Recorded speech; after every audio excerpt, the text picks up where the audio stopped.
Hey guys, welcome back to a new guide video on our channel, and in this video I'm going to show you how to change your username on Twitch mobile. If this video sounds helpful to you, then make sure you watch it until the end, and let's get right into it. Open up your Twitch app,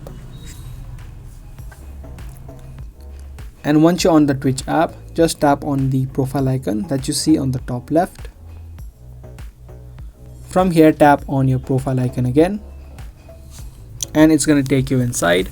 Tap on edit profile on the top, and you'll have an option of username. You can tap on it. Now before you change your username, there are a couple of things that you need to know. You can only change your username once every 60 days. So if you had changed it previously within 60 days, you won't be able to change it. If you haven't changed it, tap on change username, and you'll be able to remove the existing username and type in your new username.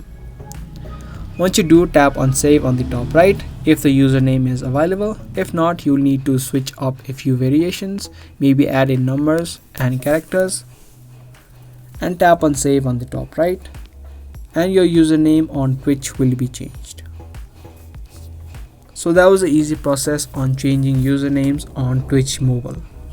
I hope this video was helpful. If it was, be sure to subscribe, share, and also give this video a thumbs up. I'll see you guys in the next video. Thanks for watching.